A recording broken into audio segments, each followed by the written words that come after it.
Good day, grade 10 students. Today we'll be dealing about Charles' Law in your Science 10, Quarter 4, Module 1.2. After going through this discussion, you are expected to, number 1, investigate the relationship between volume and temperature at constant pressure of a gas. 2, solve problems involving changes in the condition of the gas using the equation for Charles' Law.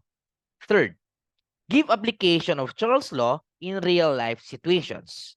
But before we start our discussion, let's have a pre-test. So get 1/4 sheet of paper and answer the question as follows. Let's have item number 1. Who was the French scientist who made accurate observations on how the volume of the gas is related to temperature? Is it A, Amedeo Avogadro, B, Gay-Lussac, C, Jacques Charles, or D, Robert Boyle?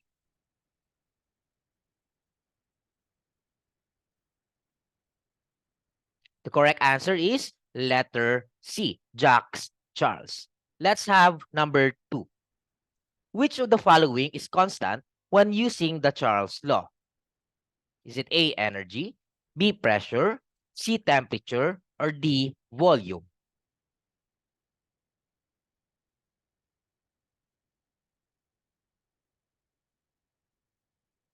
All right, it is letter B, pressure. Let's have number 3. When temperature of a gas goes down, what happens to its volume? Will it go down? Will it go down then rises? Will it rise? Will it rise then falls?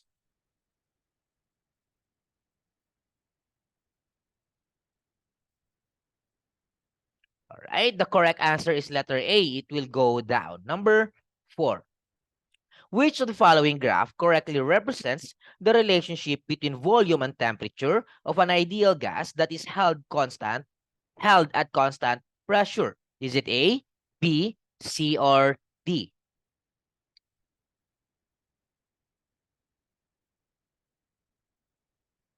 The correct answer here is letter A. Let's have number 5. Which of the following quantities are directly proportional in Charles' law? Is it A, B, C, or D?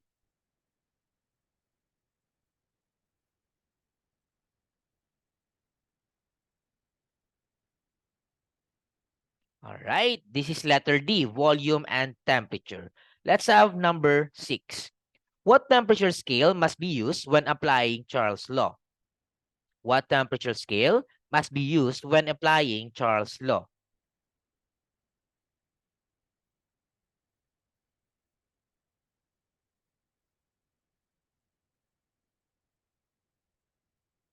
Okay, we will use Kelvin, letter C. Last two numbers. 7. How will you convert Celsius temperature to Kelvin? How will you convert Celsius to temperature, the Celsius temperature to Kelvin? Is it A, B, C, or D? Okay, you need to add 273.15 to the Celsius temperature. Last number. Which of the following illustrates the mathematical statement of Charles' law? Is it A, P1 V1 equals to P2 V2, B, V1 over T1 equals to V2 over T2? Is it letter C, P1 T1 P2 T2, or letter D, V1 P1 over T1 equals to V2 B2 over T2? Okay, this is letter B. That is the formula for Charles' law. Okay, so let's recall the variables of gases that we have discussed doon sa ating Boyle's law on our last discussion. So again, gases can be described using 4 different variables. The one that we are manipulating, ito yung mga parameters na need natin ma-solve or need natin na maintindihan so that we can find or we can understand the concept of the different gas laws. So we are done with the Boyle's law. And si Boyle's law natin, as you remember, same din sa Charles' law, it will involve temperature, pressure, volume, at saka amount of gas. So let's recall the different properties under units para madali nating ma-solve yung mga questions later on. Okay, let's start with temperature. So again, temperature that is the measure of the hotness or coldness of matter. And that will indicate the average kinetic energy of particles. And how do we measure that one? We will use thermometer. Ano yung symbol again ni temperature? That is letter T. And ano yung mga common units? We have Kelvin, Celsius, at saka Fahrenheit. Si Charles Law, mainly stating, in-state niya ang temperature which is on the absolute scale. So we have absolute temperature muna. Okay? This is the temperature on a scale where 0 is absolute 0.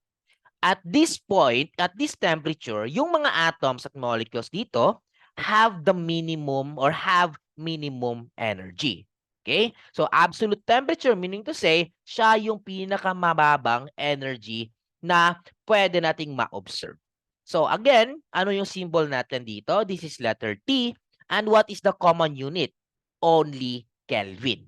So lahat ng mga problems na itatakol natin later on, it should be on the temperature scale of Kelvin. Hindi pwedeng Celsius, hindi pwedeng Fahrenheit, hindi pwedeng Rankine. Okay? Lahat po is dapat Kelvin. Next, recall natin si volume. Diba? Si volume natin, that is a 3D space that is occupied by a solid, liquid, or gas. What is the symbol? That is letter V. Ano yung mga common units again? Liters. We have milliliters, cubic meters, at saka cubic centimeters. Now, sinabi ko kanina na needed natin i-convert to Kelvin ang mga different temperature scales if ever we are encountering Celsius or Fahrenheit. So we need to have the formula muna so that we can convert those temperature scales to Kelvin. So what is the formula? You only need to add 273.15 sa degrees Celsius na given. Say for example, we have 0 degrees Celsius. Again, you need to add 273.15 so that we can convert that one to Kelvin. So 0 plus 273.15, we will have 273.15 Kelvin. Okay? How about if we have 100 degrees Celsius? Adding 273.15, we will have 373.15 Kelvin. How about 173 degrees Celsius? Again, you will add only 273.15 to get what? To get 446.15 degree Kelvin. Okay? Or no degree. That is only Kelvin pala, sorry. And lastly, the last example, negative 150 degrees Celsius. So negative 150 plus 273.15, that is the equivalent of 123.15. So dapat alamin nyo talaga na you need to convert all of the temperature scales in any given problem to Kelvin. Wag na wag yung kalimutan iyan.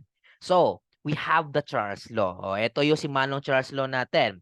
So, what is the origin of this sa kanyang law na ito? So, si Charles Law natin, it started in 1787 on which si French inventor na si Jacques Charles, iniimbestigahan niya yung pag-inflate ng balloon. And that way, he discovered na yung volume sa gas, nagva-vary siya directly with temperature.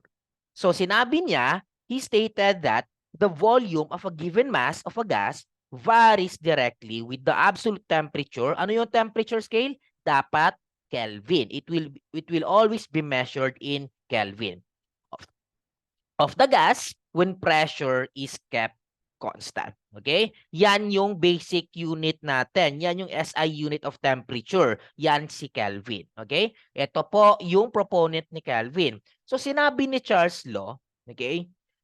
Sinabi niya na yung volume sa gas nagdi-decrease kapag bumababa yung temperature. So yung mga scientists natin noon, they realized that merong natural zero point for temperature na pwede nating ma-define as the temperature at which the volume of a gas theoretically becomes zero.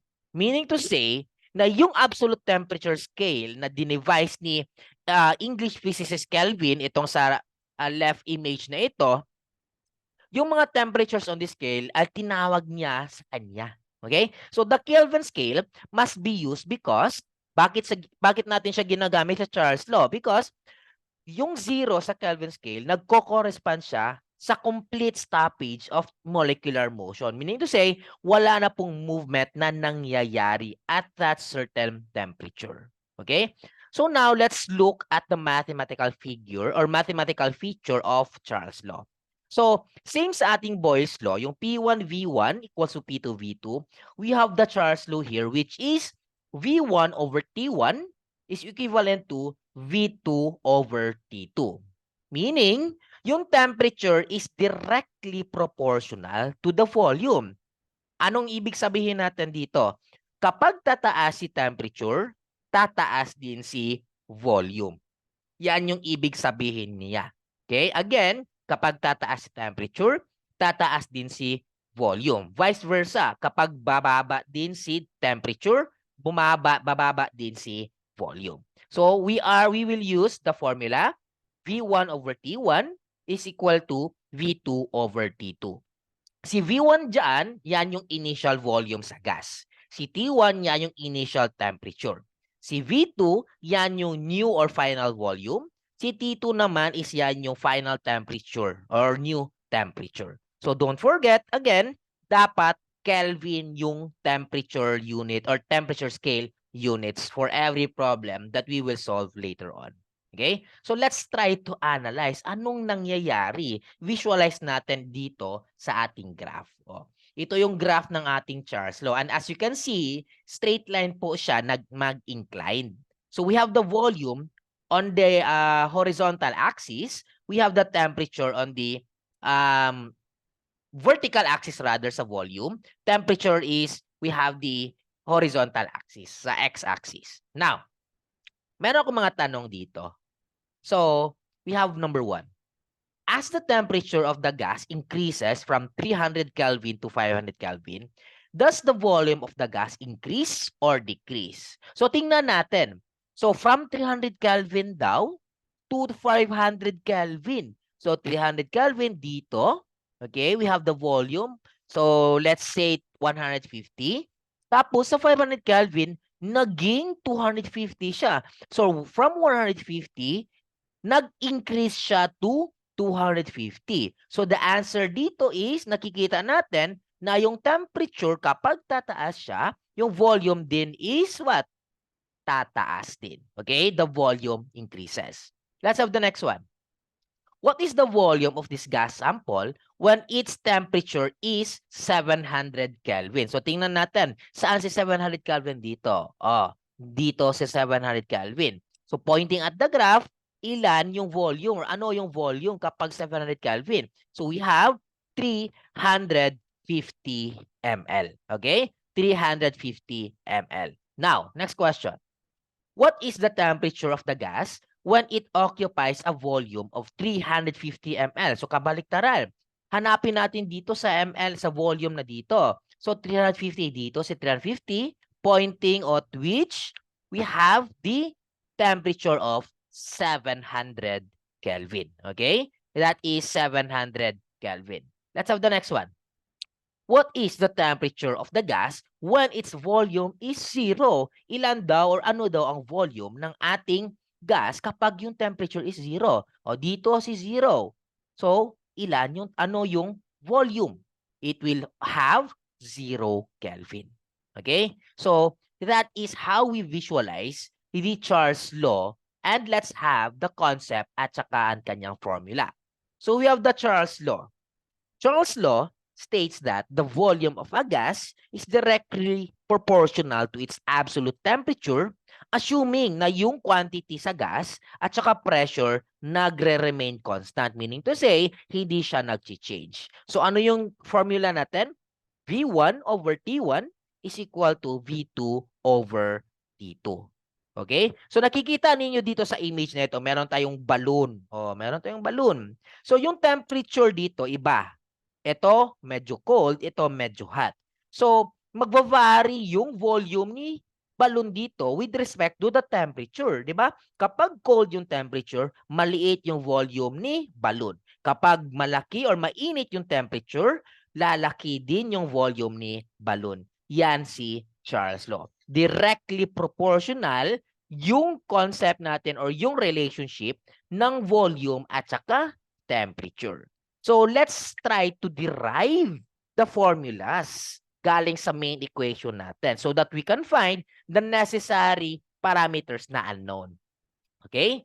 So let's have first, if ever, if si V1 is unknown. Diba? Kung V1 is unknown dito, okay? This is the formula. You will use V1 is equal to V2 T1 over T2. So, ika-cancel lang natin siya, di ba? So, let's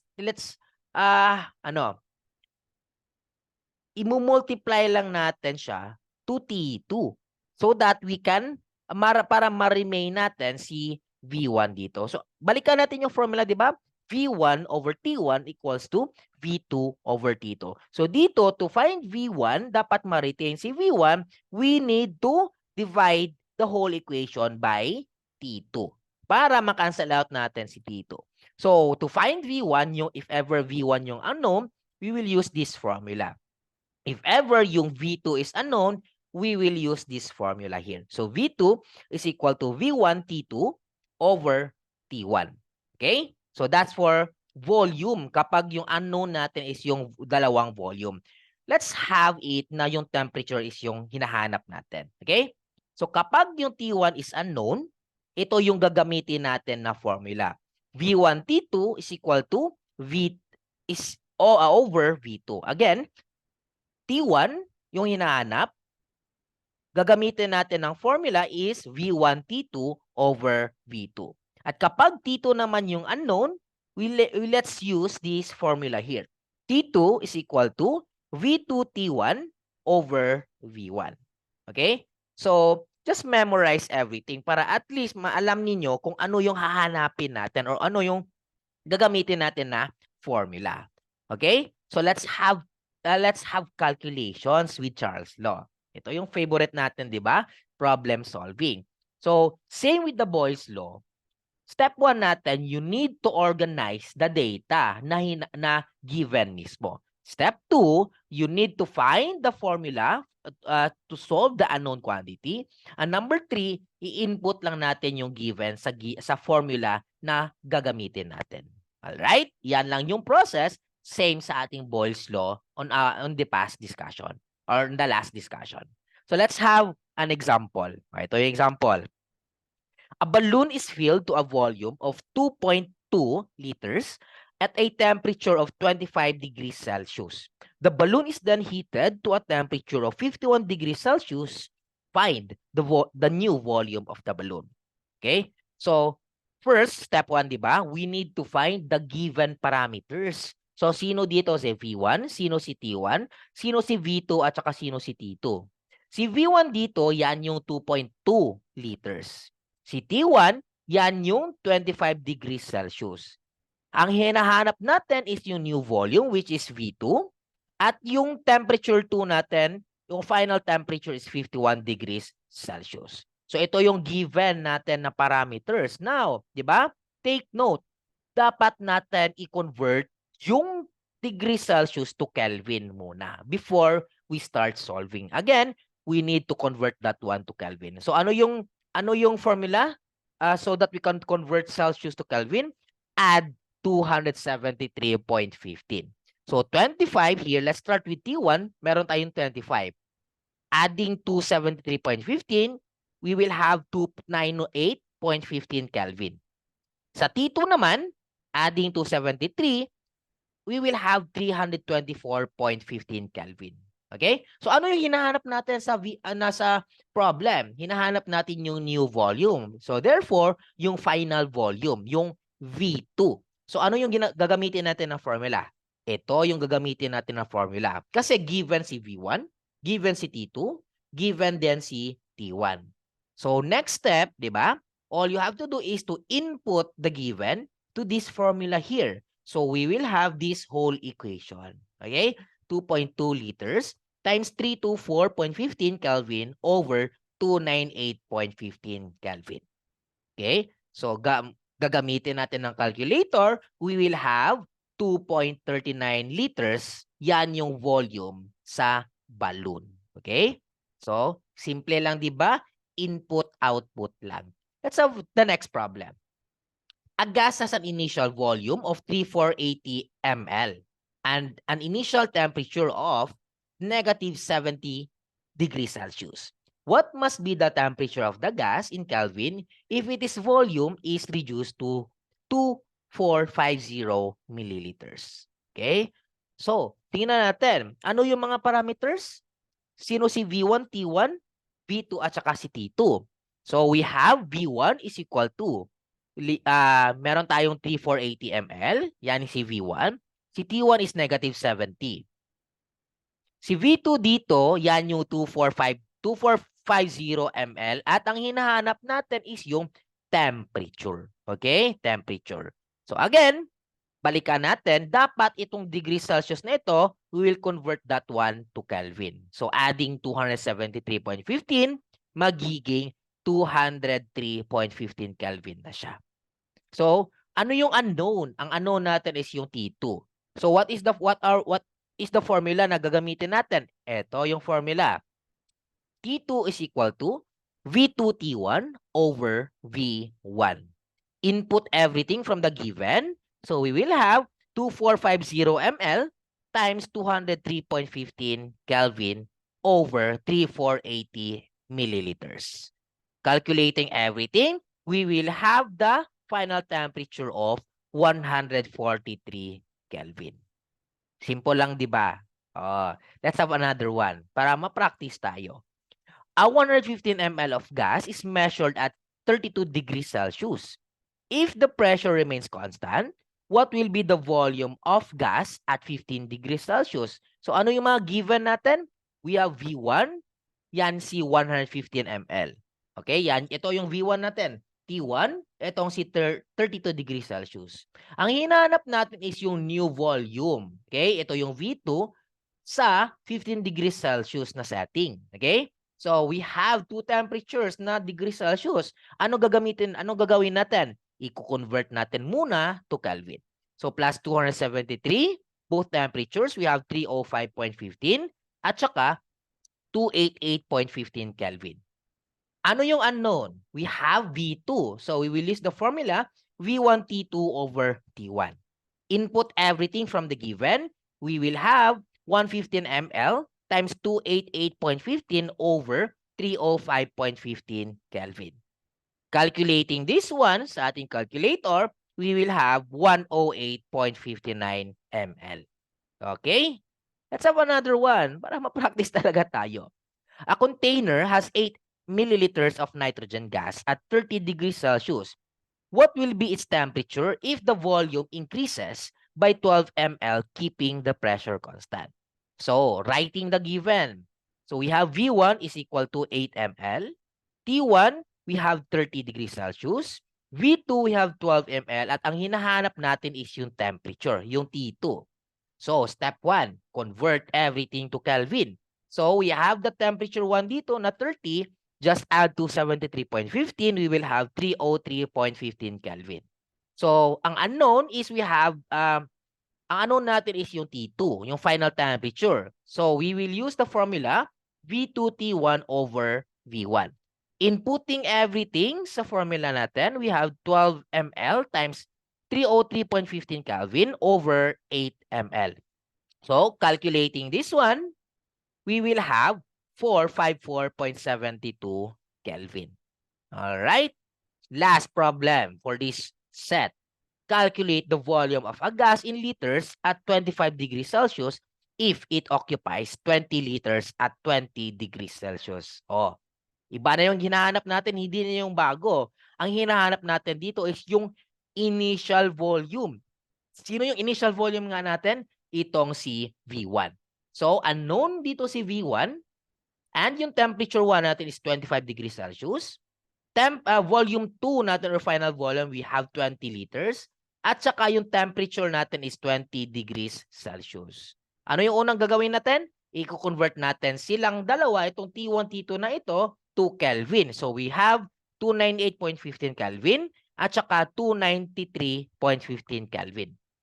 Let's input everything sa given sa formula natin na V1 is equal to V2 T1 over T2. Kasi ang hinahanap natin is yung initial volume. Okay? So substituting everything.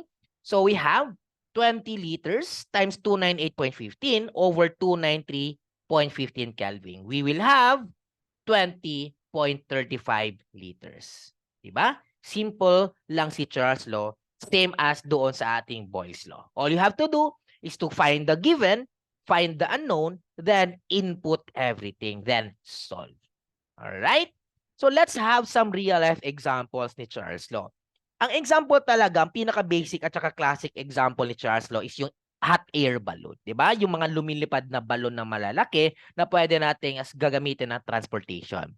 Kasi itong hot air balloon na ito, ginamit talaga ni Jacques Charles himself because he was a balloonist. Okay? And he was one of the few na nagpalipad ng first hydrogen balloon sa Paris. Okay?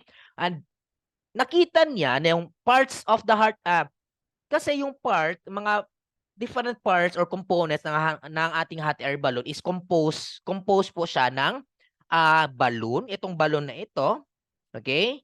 Tapos itong may burner kasi gumagamit tayo ng apoy, okay? Gumagamit tayo ng burner dito at saka yung basket. Yan yung tinatayuan ng mga tao dito, okay?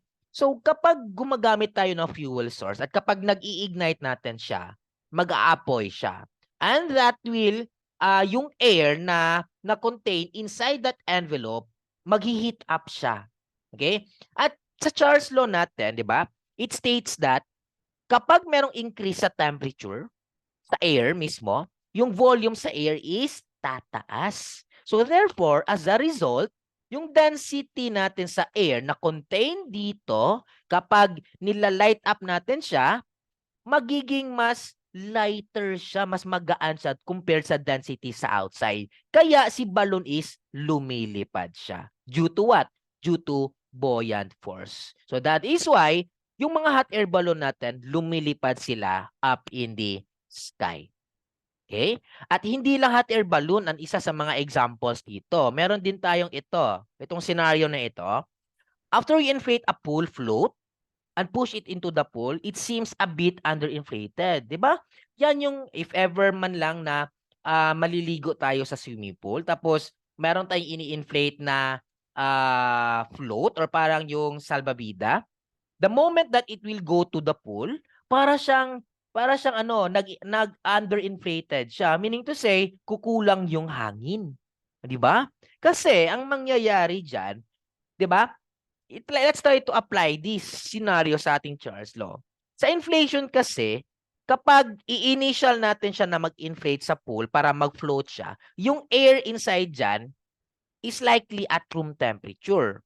At yung temperature na iyan, inside the pool float, that will occupy a certain volume. Giving it a certain, yung float, para siyang magkakaroon siya ng shape at saka buoyancy. And once we place that one on the pool, 'di ba? Yung pool natin is yung tubig is very cold, okay? Cooler siya compared sa air temperature. And when that happens, it will start to lose heat. So, kapag naglo-lose siya ng heat, meaning to say, ang volume niya is magdi-decrease din. Okay? Once the temperature decreases by Charles law, yung volume din is magdi-decrease. So, ano yung resulta? Mag-a-underinflate yung salbabida natin. Another example, yung bola sa isang basketball, kapag nilagay natin siya outside sa isang malamig na gabi. Okay? So, ang mangyayari dyan is mag-shrink yung bola. Yes? Mag-shrink yung bola kasi maginaw, malamig yung temperature. Meaning to say, yung volume sa bola natin is what? Magdi-decrease din. So yan yung mga napapansin natin if maglalaro tayo ng basketball kapag gabi. Yung bola is lumiliit siya at a certain size or at a certain volume. Alright? Another one. Warning signs on a bottle of deodorant indicating that bottle to be kept away from the sunlight and high temperature, di ba? Hindi dapat natin yung mga deodorant spray natin or any kind of spray of aerosols, hindi dapat natin sila hindi natin siya dapat na isa-sanction sa isang mainit na lugar or away from sunlight dapat siya at away from high temperature kasi sasabog siya. Yes, sasabog siya kaya meron tayong mga warning signs. Okay? So bakit kaya? Same sa ating Charles law, according to Charles law, kapag yung bote na ito, once it will be exposed sa sunlight or mainit na temperature, yung heat dyan from the sources, mag-increase yung temperature sa gas inside that container. As a result, according to the Charles law, yung volume sa gas mag-i-increase. And the moment na mag-i-increase siya, mag-i-increase din yung pressure. Kaya sasabog yung container mismo. Okay? Sasabog siya or pwede ding mag-leak or magre-reduce yung performance. Thus, it will have or para siyang magkakaroon siya ng safety hazard. Okay? So that is why yung mga manufacturers natin, nagpuput sila ng mga warning signs sa mga bote na kapag iinitan natin or kapag magkakaroon siya ng subjected to heat, nasabog siya or parang yung quality niya is magde-degrade. Okay? So, ito yung mga real life examples ng ating if we try to apply Charles law in real life. Okay. So, let's have a summary before we end our discussion. So, again, Charles law, ano yung formula? We have V1 over T1 is equal to V2 over T2. All you need to do is to manipulate. Kasi sa mga problem solvers natin, ang hanapin natin is yung isa lang talaga. Okay? So, wag natin kalimutan, kapag yung given sa temperature is in Celsius, you have to change it into Kelvin by adding 273.15. And again, by Charles law, according to Charles law, when a gas is heated at a constant temperature, its volume is directly proportional to the temperature of the gas. Kapag tataas si temperature, tataas din si volume. Kapag bababa si temperature, bababa din si volume. So meaning to say, as one quantity increases, the other quantity also increases and vice versa. And that ends our discussion of Charles' law. And next topic natin, we will have kinetic molecular theory. So see you sa ating next discussion.